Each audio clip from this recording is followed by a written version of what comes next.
Up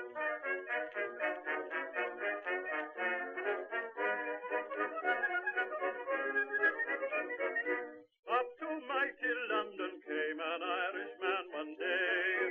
As the streets are paved with gold, sure everyone was gay. Singing songs of Piccadilly, Strand and Leicester Square. Till Paddy got excited, then he shouted to them there. It's a long way to Tipperary, it's a long way to go.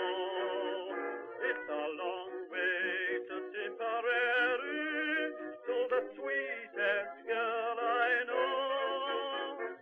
Goodbye, Piccadilly, farewell, Leicester Square. It's a long, long way to Tipperary, but my heart's right there. Bueno, este audio que os traemos ahora, pues la verdad es que en realidad es un mea culpa, porque este audio tenía que haber ido en el programa 200, pero por la edición tan tremenda que fue, bueno, pues al final es que a mí se me pasó añadirlo, sinceramente. O sea, fue un olvido terrible. Es más, tengo cortes de Guillermo Díaz, que le hacemos preguntas y eso sí los incluyo. O sea que es un olvido imperdonable. Así que pido desde aquí disculpas a Guillermo Díaz por no haberlo incluido en el 200. Lo voy a incluir en el 200, ya va a estar incluido en el 200, o sea, para que quede allí, que es donde tenía que estar. Pero además, para resarcir el tema, bueno, pues vamos a publicar este audio que es, a partir de ahora va a estar dentro del 200, va a estar también como Blitocast. De verdad que es un audio buenísimo, lo estaba escuchando y es que es un... La verdad es que ya estaba con la sonrisa a pesar de haberlo grabado y todo, pero es que está muy bien. Vosotros escuchadlo porque es muy gracioso, está muy bien. Y bueno, nos trae 2 episodios relacionados con bebidas alcohólicas en la historia y nos trae, bueno, pues un bonus, una receta para el que la quiera, pues eso, emplear, ¿no? Así que nada, pues insistir una vez más. Perdón por no haberlo metido en el Listocast 200. Va a estar en el Listocast 200. Ya está en él. Y nada, disfrutar del capítulo. Y un abrazo a Guillermo, que es buen amigo. Bueno, pues tenemos aquí a Guillermo Díaz, que lo conoceréis pues de la Escóbula de la Brújula y que además es oyente, fiel oyente y que muchas veces nos hace publicidad y todo. Que le agradecemos a Guillermo Díaz que esté en este Histocast 200 haciendo su aportación, que va a ser una aportación pues de los efectos del alcohol, no solamente de la cerveza, sino todo en conjunto, porque bueno, pues estas bebidas espirituosas pues son agradecidas, ¿no? Entonces, bueno, pues Guillermo nos viene a contar un par de historias, algunas levemente las hemos contado, pero bueno, como él tiene esa forma de contarlo en la escóbula, pues nos va a regalar esto a los oyentes de Histocast. Me encantan los what if estos. No sería un what if, no sería un cruce Marvel-DC de Histocast con la escóbula. Gracias, Goyix, por invitarme. Sabes que soy muy fan, estoy hasta un poco nervioso en cuanto me sacan de mi zona de confort, porque, claro, yo estoy acostumbrado a ser oyente vuestro. Solo he estado una vez antes que esta. Y fue un programa que hicimos en otro lado, ¿no? Fue otro tema completamente distinto. Pero ahora por fin vamos a tratar los temas que se suelen tratar aquí en tu querido y mi querido Histocast. Es una pena que no esté en el directo que vamos a celebrar, pero bueno, está aquí, presente, oye, en espíritu con vosotros. Voy a faltar por culpa del cine.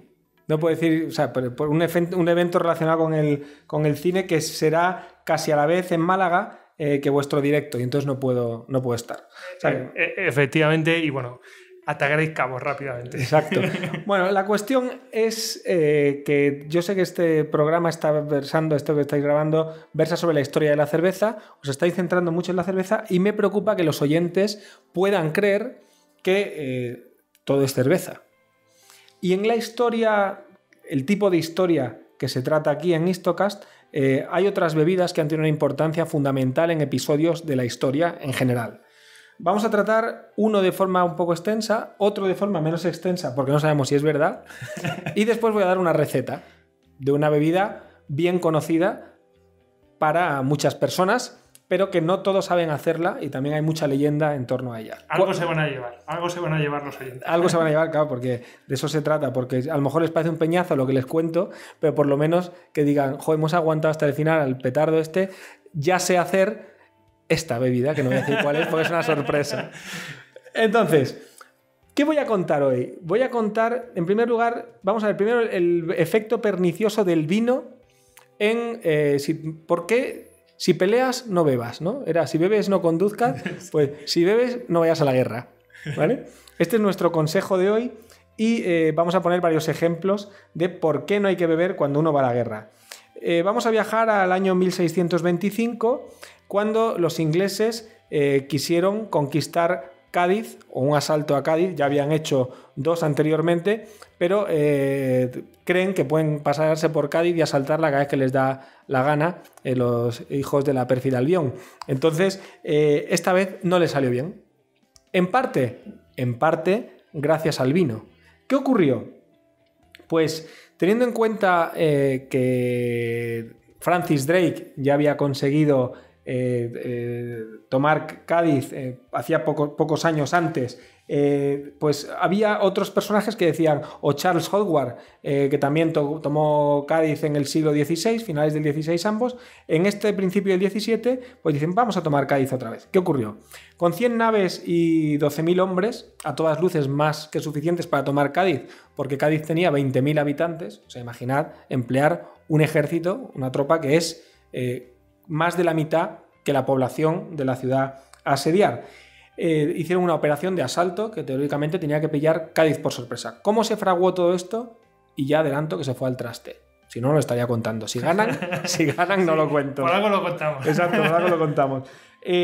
Esta operación es la única batalla que se da en la guerra entre España e Inglaterra entre 1625 y 1630. Es más, a nadie se le habrá escapado ya que estamos diciendo que esta batalla que vamos a contar es en el 1625. Es por el resultado que les da esta operación que no hay más batallas y ya el resto de la guerra se dedica a la rapiña. Pero este fue el primer intento de una gran batalla. En este caso, nuestro protagonista de hoy es el vizconde de Wimbledon, que es Edward Cecil. Yo creo que perdió, que todo esto le pasa por ser vizconde. Pues, piensa tú, ¿hay algún título que suene más pringado que vizconde? Porque... Suena bizco. Pero imagínate, o sea, conde. Conde es ganador. Marqués es ganador. Sí. Duque, ¡buah! Duque más. Duque, ¡buh! O sea, pero varón. Varón Harkonnen. Claro, es varón. Viene el varón, dice, se sintió ganador. Pero viene el vizconde, perdedor. Pues esto es lo que le pasó a... de hecho, creo que la clave de todo esto es que era vizconde. No el vino, creo que era vizconde. Bueno, pues Edward Cecil... venía de una familia muy pija, de rancia abolengo, con una gran ascendencia militar. Era nieto del gran William Cecil, que era el más temido de los hombres del entorno de Isabel I. Pero también tenía otra cosa muy importante, el vizconde de Wimbledon, Edward Cecil, y es que era amigo del duque de Buckingham. Aquí el enchufismo iba bien también. Si no llega a ser amigo del duque de Buckingham, nada de esto le hubiera pasado tampoco.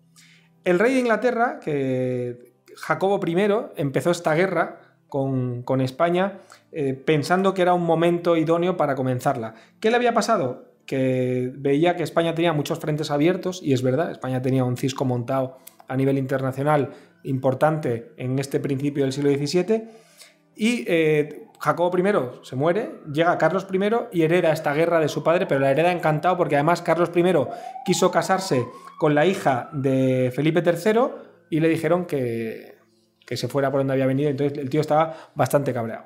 ¿Qué ocurrió? Pues que cuando Carlos I dice que hay que seguir con la guerra y la coge con mucha ilusión porque tenía ganas a los españoles por haberle dado calabazas, le dice al duque de Buckingham, ocúpate tú. Y el duque de Buckingham dice, ¿puedo llevar a mis amigos? ¿Puedo llamar a mis amigos para la guerra? Dijo, tú haz lo que tú quieras. Y entonces el rey da una orden concreta, y es, quiero que asaltéis una ciudad en la que esté previsto que llegue la flota de Indias. española. La flota de Indias tenía varios puntos en los que paraba, pues Lisboa, el puerto de Santa María, Cádiz, ¿no? No me digas más. A ver si llegan, nos enteran y la apresamos, algo así. Algo así, exacto. Entonces querían llevar a cabo ese plan. Y entonces dice, el duque de Buckingham se va al vizconde, no se dio cuenta de la vizcondía, y entonces dice, oye Edward, esto es fácil, amigo mío, sé que tu mayor experiencia naval, porque es toda una operación naval, o sea, el duque de Buckingham le dice al vizconde, ¿tú de barcos qué tal? Dice, bueno, yo he cazado patos en una tabla, ¿te vale? Me vale, porque esto es muy fácil, no te preocupes. Ya lo hemos hecho antes. Claro, dice, y entonces, bueno, dice, te hago vizconde, porque no era, dice, te hago vizconde y todo arreglado. Entonces, lo hizo vizconde el duque de Buckingham. Es peor, o sea, no Mucho es que peor. no se diera cuenta de la vizcondía, sino que él Le hizo vizconde, exacto, dijo, porque claro, decía, Edward, tú aparte de ser un niño rico y cazar patos, ¿qué has hecho? Y dijo, nada. Entonces, si vas a mandar esta fuerza que vamos a enviar contra los españoles, tendré que hacerte algo. ¿Y qué te hago, hijo? Vizconde. Y claro, La cagó. la cagó. La cagó. Bueno, pues el duque de Buckingham le dijo el otro, venga, estupendo. Entonces dijo, lo que vamos a hacer es, te monto una fuerza expedicionaria, pero yo me encargo. Porque el duque de Buckingham además tenía un montón de amigos que colocar y le hace una fuerza expedicionaria que yo creo que hay algo raro con el dinero también, porque la mitad de los barcos son con aparejos de segunda mano, las velas con algún calcetín pegado. Exacto, hicieron un poco el egipcio. Algo, sí, Exacto. se distrae. Uy, se ha distraído Exacto. esto. Entonces parece que ahí hubo un par de cosas raras. Y entonces dice, te voy a reclutar un ejército con 12.000 efectivos aproximadamente. Y claro, ¿qué cogió? Lo mejor. Presidiarios, enfermos mentales de un sanatorio mental, había ancianos también en el ejército, había hombres que habían sido sorprendidos con mujeres de personas poderosas, de amigos del duque de Buckingham, y el duque decía, ¿has puesto los cuernos a mi amigo? A la guerra. Y también había maridos de mujeres que se estaban beneficiando, amigos del duque de Buckingham. Sí. Entonces, para que tu mujer tenga más tiempo libre, Tú, a la guerra. reclutado. Exacto, reclutado. O sea que podías acabar en esta fuerza expedicionaria de la forma más inesperada. Y decían, ¿y quién va a mandar? Un vizconde. Ah, entonces todo arreglado. No hay problema. Ya todo hecho. Entonces, esto en cuanto a los barcos, en cuanto a la tropa, lo mejor de cada casa. En cuanto al mando, aparte le pusieron al duque de Essex, que era otro amigo del duque de Buckingham, que su mayor experiencia naval era que se había bañado una vez en vez de en un barreño. ¿Vale? Entonces, porque era noble. Entonces se Había alguien bañaba. competente ahí. Entonces, por eso esto acaba como acaba. Y entonces, ¿qué ocurre? Dicen, bueno, hemos hecho esto con los barcos, hemos hecho esto con la tropa, hemos hecho esto con los mandos, viene la comida.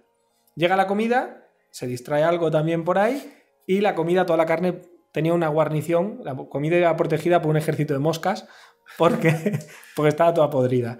Que todo esto se van a acordar después. La compra por más barata. Que no es un viajecito en plan, bueno, en un par de horas me planto allí o un día. No. Tienen un viaje Claro. que puede prolongarse. Si los oyentes han leído El terror de Dan Simmons, obra maestra, ahí se ve lo que el problema. También es verdad que estos iban al paso del noroeste y eran ingleses más competentes que los que tratamos hoy. Pero en El terror se ve lo malo y la corrupción que había también con este tema de la comida y de las provisiones y todo esto. Había unas corrupteladas brutales. Por otro lado, las armas. ¿Qué armamento llevamos? Pues vamos a hacer armas rápido, tenemos prisa. Págame aquí, dame esta comisión acá, tal. Y empezaron a hacer mosquetes a gran velocidad y llegaron a encontrar mosquetes sin agujero por el que saliera la bala. Hecho rápido. Claro, lo funden, tal. Venga, rápido el mosquete, tal. O sea, bien, ¿qué puede salir mal?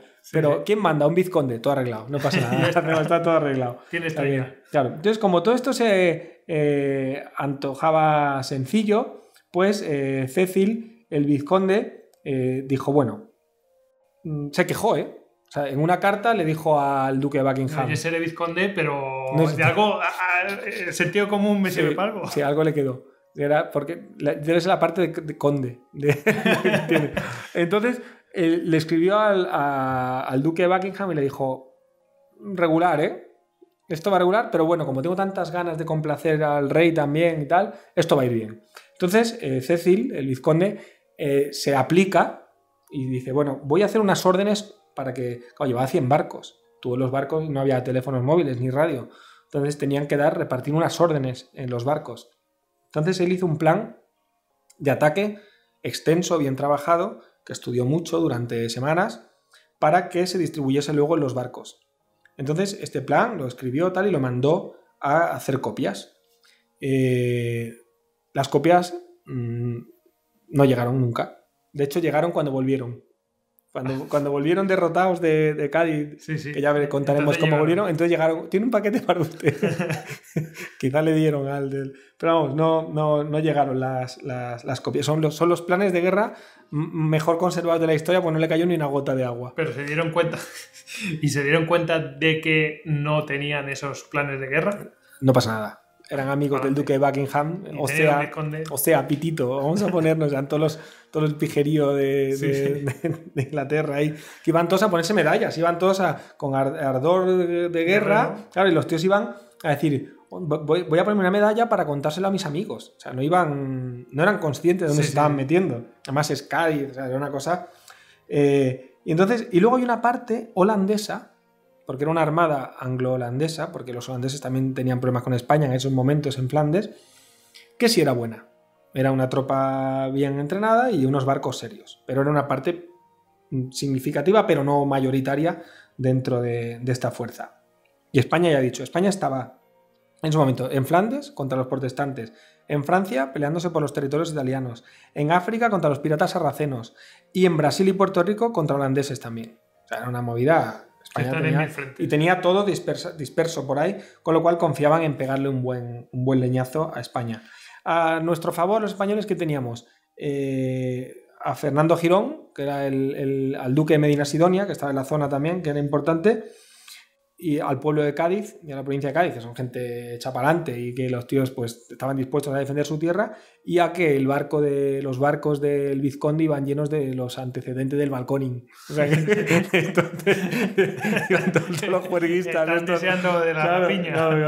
O sea que iban todos... Bueno, y el rey ha dicho que los planes que había dado eran de que tomen una ciudad donde fuera la flota de Indias. Entonces, de hecho, él en un principio dicen... Vamos a atacar, empiezan a merodear Lisboa, pero ven que tienen los muros muy altos, que está muy bien fortalecida, y dicen, pa' Cádiz. Esto ya denotaba cierta improvisación. Pero bueno, Cádiz, que como he dicho tenía unos 20.000 habitantes, aunque la guarnición la guarnición militar era de 300 efectivos. Y hablamos de que iban hacia allí 100 barcos con 12.000 tíos. 300 para 12.000, ¿eh? No está mal, ¿eh? Sí. Ni las Termópilas casi. Bueno, pero es verdad que podían llegar refuerzos del duque de Medina Sidonia de hasta 4.000 efectivos más si llegaba con tiempo el aviso. ¿Qué factor tenían? El factor sorpresa. Entonces iban el vizconde y su amigo, el conde de Essex, que era su vicealmirante, se van acercando a Cádiz. Y entonces le dice el vizconde, le dice a Essex, oye, mira, vamos a hacer una cosa. Vamos a ir al puerto de Santa María, allí paramos y allí preparamos ya el plan último para el asalto a Cádiz. Y el de Essex le dice que no, que él, además el conde de Essex, su padre, había participado en el asalto a Cádiz con Howard y tenía ganas de emular a su padre con velocidad, ponerse la medalla e irse a vacilar a Inglaterra.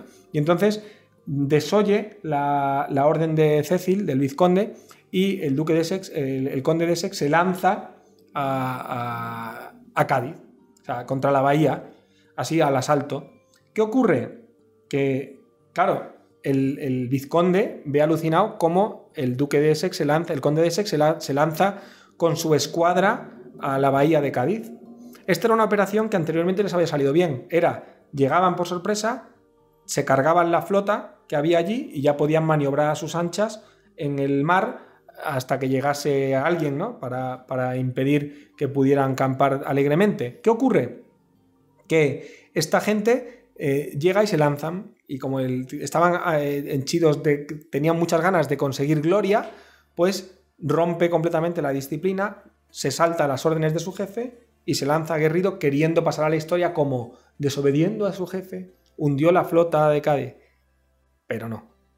Ahí estaban los gaditanos que con la artillería que había en los muros, en las murallas de Cádiz, consiguen parar una escuadra tan pequeña.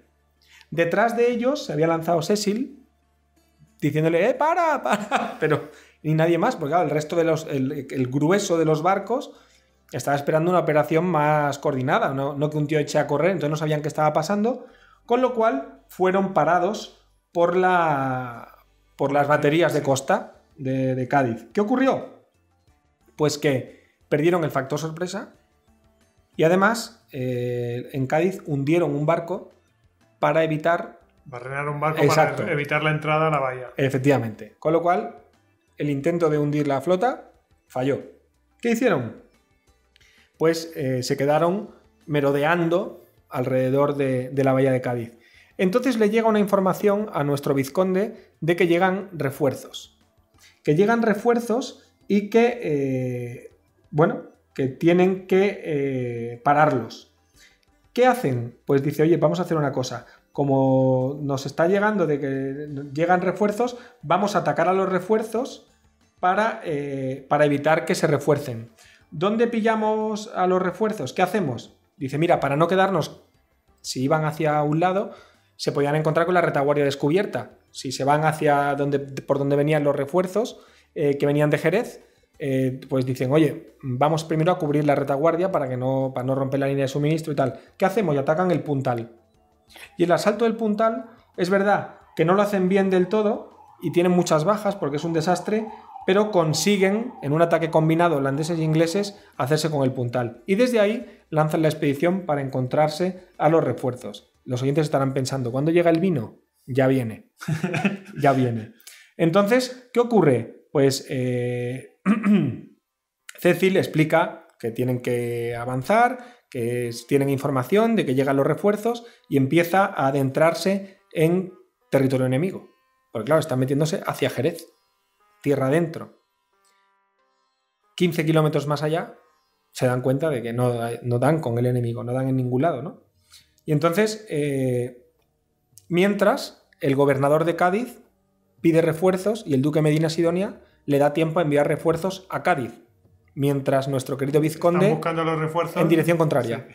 ¿Vale? Y entonces, ¿qué ocurre? Pues que, aparte, perdieron mucho tiempo en el ataque al puntal, porque aparte en el ataque al puntal ocurre una cosa, que es que los holandeses se lanzan al ataque de manera eficaz, cañoneando el puntal, bien, el puntal era una fortaleza menor, y entonces envían un mensajero al vizconde quejándose de que los ingleses no entran en combate, que han tocado 2 de los barcos llenos de chusma, y entonces les dicen que vayan ellos, que a ellos les da la risa. Y entonces les llega una orden taxativa del vizconde, oye, tenéis que ayudar a los holandeses a tomar el puntal. Y entonces, cuando empiezan a disparar los ingleses, llega otro mensajero al vizconde y dice que por favor dejen de disparar, que están haciendo más blancos sobre los barcos holandeses que sobre el puntal. Auténtica competencia. Absoluta. Eran tíos muy buenos. Bueno, entonces salen al encuentro de estos supuestos refuerzos. Y no encuentran nada. Siguen adentrándose y no encuentran nada. Pero hacen una parada en unas casas, en unas granjas, y encuentran centenares de barriles de vino de Jerez. A una tropa de ingleses que están salidos del presidio, de sanatorios mentales, corneados y cornudos. Todos juntos mezclados. Con calor, me imagino. Exacto, muertos de hambre, porque además, sí, como iban para una incursión corta, porque los refuerzos teóricamente estaban ahí al lado, ya llevaban un día y pico, 2, avanzando, sin agua, sin comida y solo con vino. Queridos oyentes, ¿habéis probado alguna vez, seguro que sí, por accidente, claro, a beber sin comer? Haber comido. Y a beber vino de Jerez a 40 grados en Cádiz con la boca seca y quitaros la sed con vino? ¿Habéis probado alguna vez? Si no lo habéis hecho, no lo probéis. ¿Qué ocurrió? Pues que se tajaron levemente. Y empezó una especie de bacanal ahí, donde el vizconde veía horrorizado como la tropa se estaba pillando una tajada de espanto, vomitando, rompiendo los barriles, y entonces el vizconde dio una orden, dijo, señores, hay que evitar, llevaos los barriles de vino. Y entonces, cuando iban a retirar los barriles de vino, los oficiales, cumpliendo la orden del vizconde, les dispararon. Los soldados, y ahí se hacían blanco. De aquí no nos movemos. Aquí no nos moverán, del barril de chanquete no nos moverán. Y los tíos disparando sobre sus propios soldados. Es terrible. Entonces, claro, Cecil dijo, ¿qué hago? Dijo, pues con los que están sobrios me largo. Y se vuelve a Cádiz. Tú imagínate la moral de esa gente. O sea, no les ha salido nada bien desde que han salido. Y la moral dejó aquí estos abandonados. Claro. Y que se vayan. Claro. Los otros también que se vayan. Entonces, vuelven a Cádiz, se dan cuenta que está la defensa de Cádiz montada del carajo, que han llegado los 4.000 tíos del duque Medina Sidonia, que encima han mandado gente a buscarlos, ven que a los que se han quedado borrachos ya les han dado caza, los ingleses se suben a los barcos, el 7 de noviembre abandonan Cádiz, se quedan tras varias escaramuzas intentando irse, hostigados por los españoles en el mar, se quedan por el sur de Portugal, no saben qué hacer. El vizconde diciendo, claro, el vizconde dice, ¿ahora qué hago? Entonces dice, voy a ver si ataco la flota de Indias. Así la cazo. Y se quedan esperando, merodeando por la zona a ver si llega la flota de Indias, pero el mal estado de los barcos. Eran buenísimos, claro, ya lo vimos. La baja moral de las tropas. Que eran buenísimos también. Y que vienen de ver todo lo que han visto. Sí. Los holandeses que dicen que se largan, que ya no quieren saber nada. Les pegan un portazo.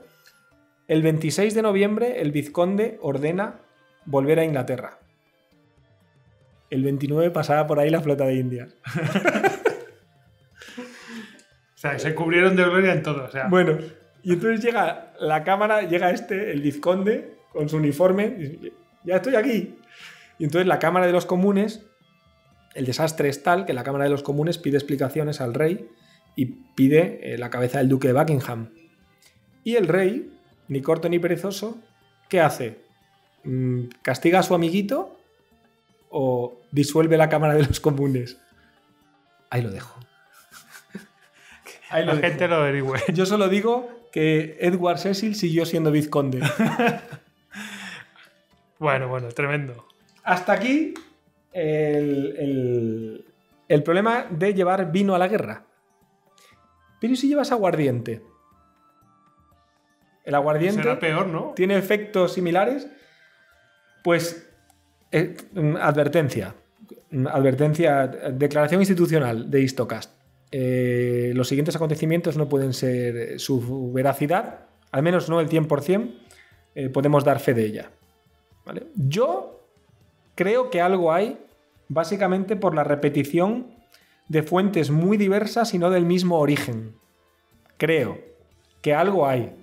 Ahora, lo haya o no, esto lo tenemos que contar porque esto es la leche. Voy a ser muy breve. 1788, 17 de septiembre. Lo que se conoce como la batalla de Caránsebes en la guerra austroturca. Detalle importante, el ejército austriaco estaba conformado por italianos, serbios, húngaros, rumanos, o sea, era muy una mezcolanza, claro, como cualquier imperio de la época. Pues bien, ¿qué ocurrió? Se adentran en territorio, Caránsebes estaba en lo que es Rumanía hoy, y se adentran en territorio, las tropas del imperio austriaco se adentran en territorio teóricamente de dominio turco y quieren hacer una incursión. Y mandan a los húsares primero, en una de las típicas maniobras de exploración que solía hacer la caballería. Entonces, estos húsares quieren buscar turcos. Y buscando turcos ven un grupo ahí a lo lejos, y vamos a ver si son turcos. Y van los húsares ahí con sus caballos, sus sables, sus uniformes maravillosos. Y no eran turcos, eran unos gitanos que tenían muchos barriles de aguardiente. Y entonces dicen los húsares, a falta de turcos, buena es la aguardiente. La compran, se bajan de los caballos, montan un campamentito y se ponen a beber. Claro, esto era una exploración, detrás venía el grueso del ejército. Entonces llega la infantería. Llega la infantería rumana, los húsares eran austriacos y los oficiales también, ¿no? Como los regulares, funcionan como las tropas indígenas típicas. Entonces, cuando llega la infantería, hay un cisco montado, los húsares están todos borrachos, llevan un par de horas ya. Muy propio de los húsares. Son húsares. Usar borracho es un pleonasmo. Bueno, entonces llega la infantería y piden, oye, nos dais, queridos húsares, nos dais aguardientes, tal. No están por la labor. El aguardiente es nuestra, la hemos comprado nosotros. Encuentra tú tu gitano y cómprale aguardiente. Empieza una discusión muy potente y hay un disparo al aire. Como cuántas cosas han empezado. Un disparo. Y aguardiente. Cuántas desgracias. Aquí no hay vizconde, pero hay un problema. Entonces los rumanos empiezan a gritar. Cuando hay un disparo, hablamos de mucha gente. O sea, hablamos de cientos de personas. Hay un caos. Los uniformes no es como la gente ve en las películas. No. Aquí... No, ahí no hay uniformes realmente. Exacto.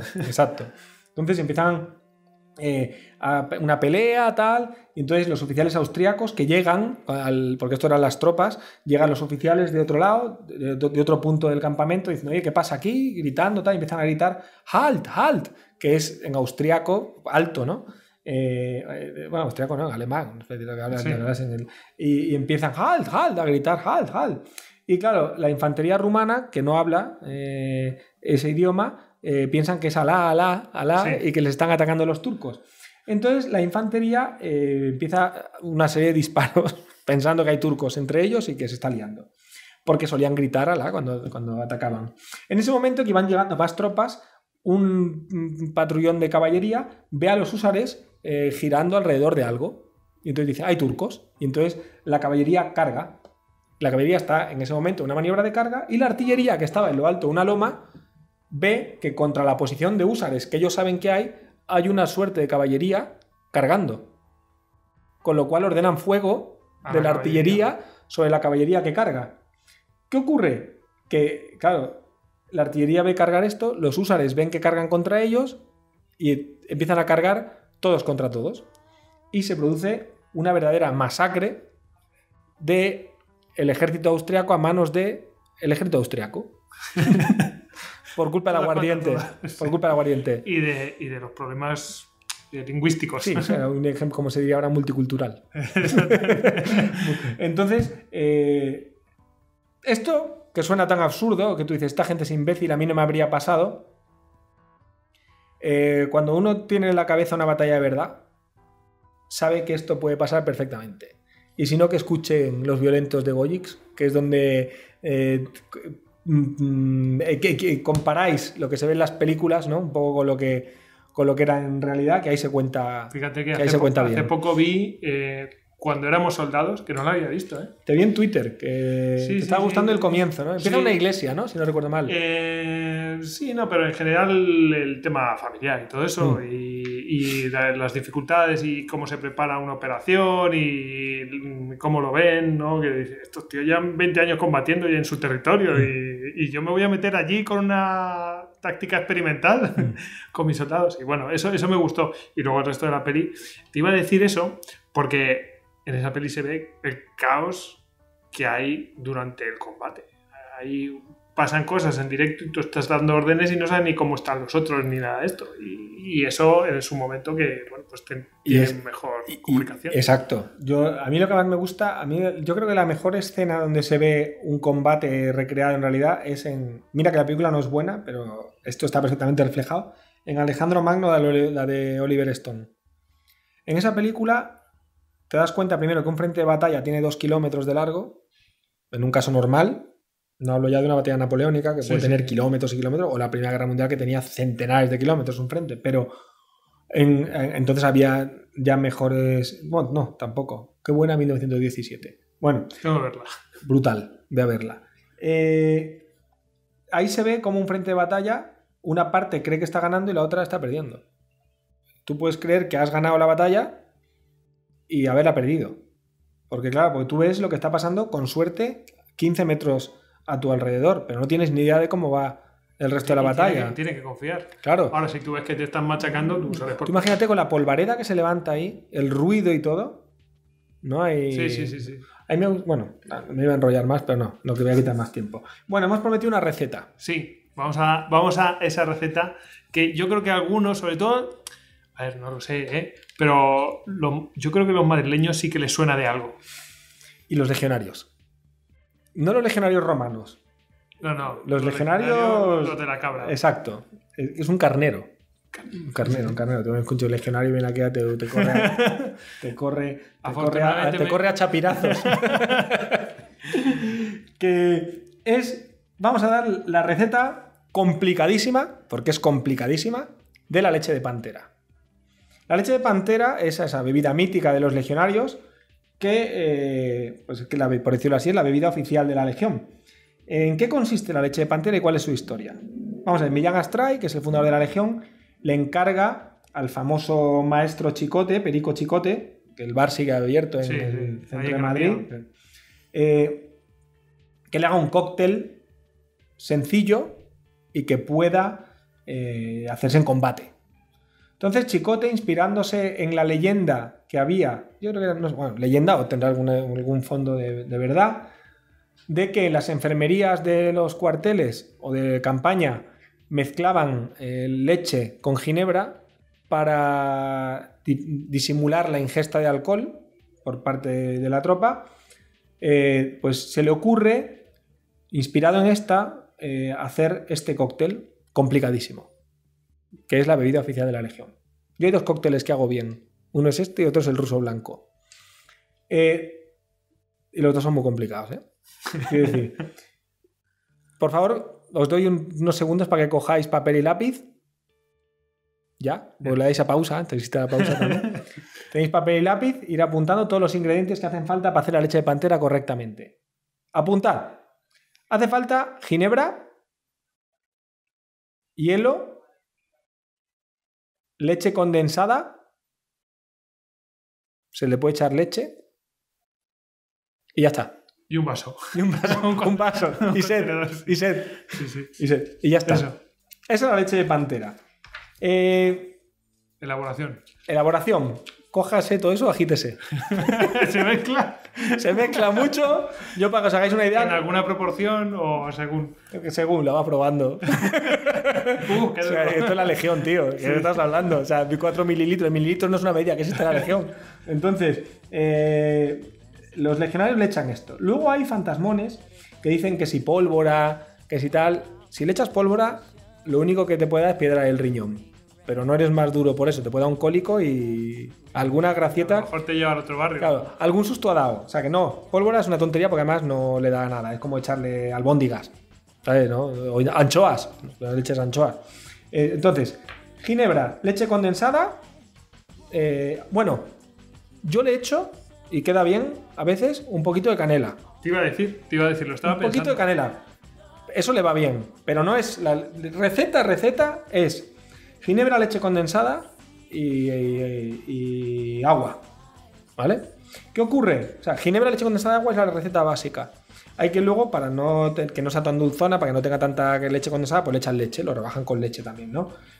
Y el agua, en vez de echarle agua, le puedes poner hielo y esperar a que se deshaga un poco, con lo cual está muy fría, con lo cual está buenísima, ¿vale? Pues bien, ¿y por qué de pantera? Pues esto viene porque una amiga común que tenían Perico Chicote y Millán Astray era la cupletista Celia Gámez, que era una mujer con ojos ligeramente rasgados y que la llamaban la pantera. Y entonces, en honor de ella, pues le ponen a eso el nombre, la leche de pantera.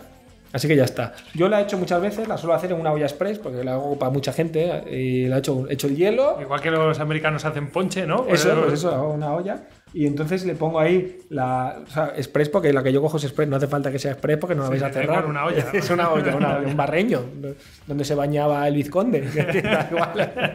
Entonces, pero ya está, es básicamente así de sencillo. Yo he de contar que aquí en Madrid, sobre todo en la gente que haya salido de la zona de Argüelles, seguro que le suena un lugar que se llama el Chapandaz, que sirve leche de pantera, pero que cae del techo. Una cosa, no sé si seguirá abierto, pero bueno, pues decir que eso servían allí, que bueno, es espectacular. Es que yo, en fin. Oye, ¿qué ingredientes he dicho? ¿He dicho limón? No, limón. Ah, vale, qué susto. No me suena que hayas dicho limón. No, espero que no, porque lo he pensado, lo he tenido en mente, pero porque estaba pensando en otra cosa. Repasemos. Ginebra. Hielos. Hielos. Leche condensada. Y quien quiera rebajarlo con un poco de leche. Un poquito de leche y un Hay- poquito de canela. Sí, hay quien le echa agua, pero yo no le echaría agua porque con el propio hielo, si le hielo echas se mucho va- hielo, se está te va a bueno aguar y, si no. y es una cosa que va muy fría. Es que si he dicho limón en algún momento era porque yo estaba pensando en otra cosa y pues me lo estaba imaginando fresquito, tal y como un limón en el lateral del vaso, pero no, ¿eh? O sea que, y así queda esto. Y aquí me voy. Bueno, pues muchas gracias, Guillermo. Gracias a ti, Nada, hombre. formas parte del Histocast 200. Sí, ¿eh? esto es parte de la historia. Exactamente. Eso es. Maravilloso. Pues nada, muchas gracias. Gracias a ti, Goyi.